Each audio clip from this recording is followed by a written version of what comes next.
So, did you happen to look up any crazy theories about this film? The only theory I saw, and you alluded to it earlier, which I did want to discuss, was that no one else is real.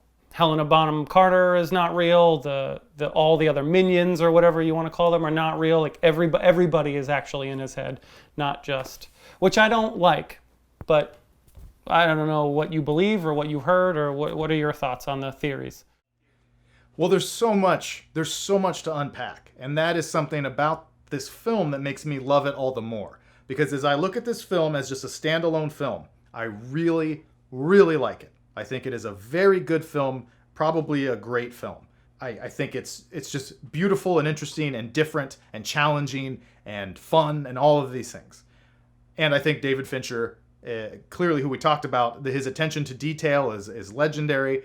But as I went down this rabbit hole of Fight Club theories of what's really going on in the film, I started to think where it's like, if just 25% of this is real, this is the greatest film of all time, and David Fincher is easily the greatest director of all time. Like, talk about taking everything to another level. So I'm intrigued by these ideas. I'm not going to say I believe one way or the other, but I'll just throw a few at you, kind of rapid fire, and I'll just watch your head melt because it's crazy, bro. So I want to give a little shout out is that most of these I either learned about or learned a lot more about at a website called jackdurden.com. And that is a really in-depth look at all of these ideas and a lot more that are private unless you access the site, which I'm inclined to do, to be honest, because they're really interesting. This person, I'm not This sure is a the paid curator. site. He's saying you pay for more conspiracy theories on this film. Well, I don't even think you have to pay, but you have to share it on social media, and that unlocks future or multiple theories. There's 10 master theories that this person has researched all of it very extensively and provides great evidence frame by frame. And you're like, shit, this is making a lot of sense. It's like when I was 22, 23 watching Loose Change 9/11 documentaries. Yeah, I'm just gonna say this is go watch our JFK episode. You'll get a taste of. Yeah, let's get into it. Building 7. Okay. So the theories, yes, is that I'll try to consolidate. That yes, Marla does not exist. She is another figment of his imagination, another projection, so to speak. Bob, bitch tits Bob, does not exist. He's another figment, and that the different elements of that there's a ton of evidence. There's a ton of interesting evidence that a lot of those characters and a lot of the pretty much everything after his house blows up, after his apartment blows up, is all basically in his head for the most part. All the Project Mayhem stuff is in his head. And some of the really just initial awesome evidence to that is that this person posits that both Tyler and Marla don't have reflections when they are appearing on scene without Jack, without the narrator. Like the scene where he goes to pick her up from the apartment when she's overdosing, when the first night that Brad Pitt and her have sex. And he goes and dances up to her door, and there's a dildo on the dresser, and she's like, "You're gonna have to keep me up all night." They walk by a mirror, and there's not a reflection. And then there's an interesting thing with Bob that when Bob shows up later in the film for the first time, when he comes back and he runs into Edward Norton on the street and is like, "I got this great new thing. It's Fight Club. I'm not supposed to tell you about it." He's holding a Krispy Kreme box and he's drinking a Sunny D. And earlier in the film, you see Krispy Kreme box and a Sunny D bottle in Edward Norton's apartment trash can. And earlier in the film, you see Krispy Kreme box and a Sunny D bottle in the fridge at the house on Paper Street.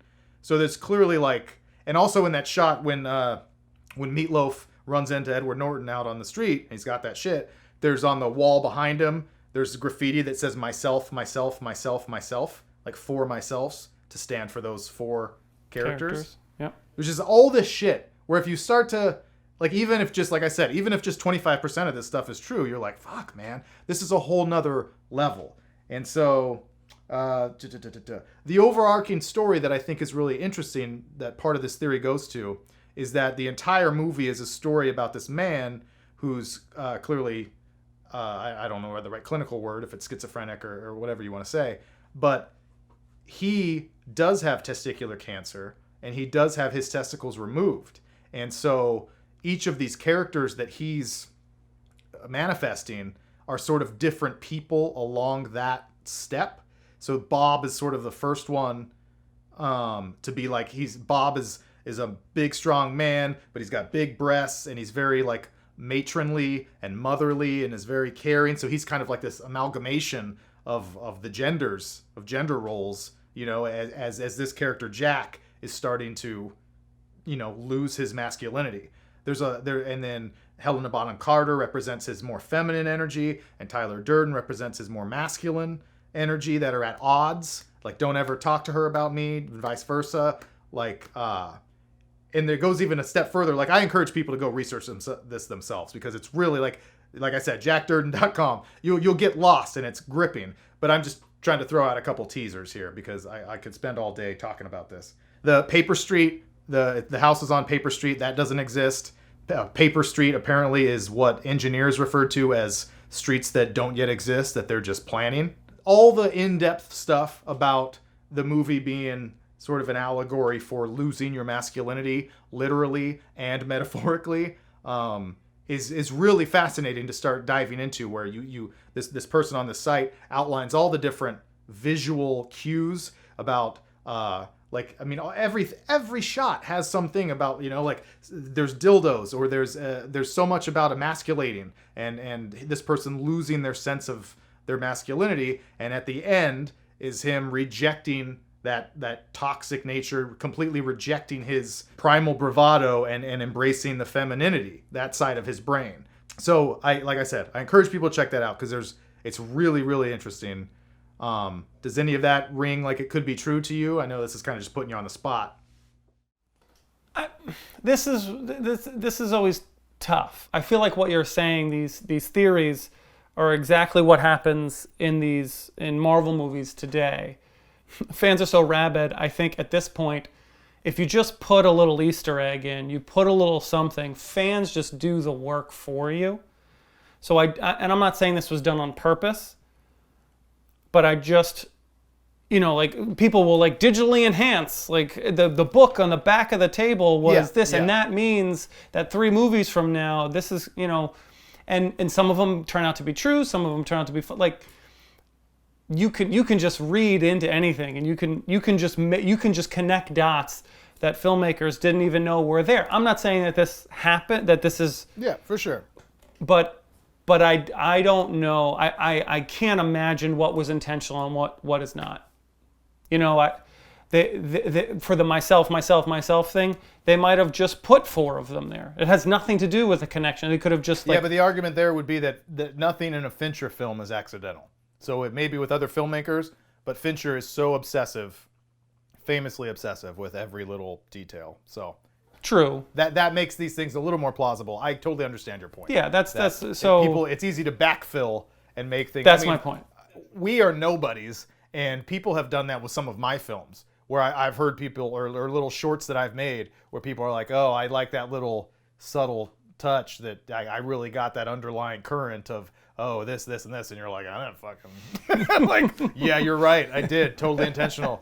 It's really layered, you know. So I get that. What bothers me is that no one says that. People don't even get the point, or like the general point of what I'm trying to do in my films. So it's just like, they were related? like they just don't get it. Weird. Anyway. Yeah.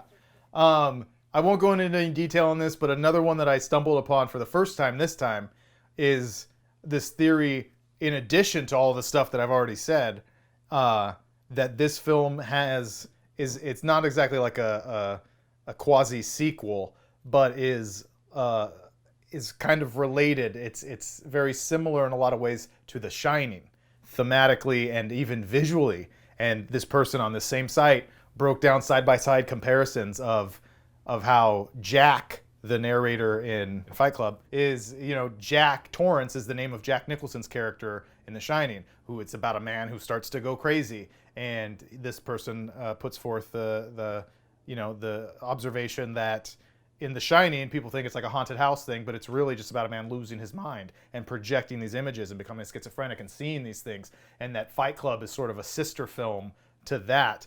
And some fans have even thought that Edward Norton is Jack Nicholson's son all grown up, which fits a little less.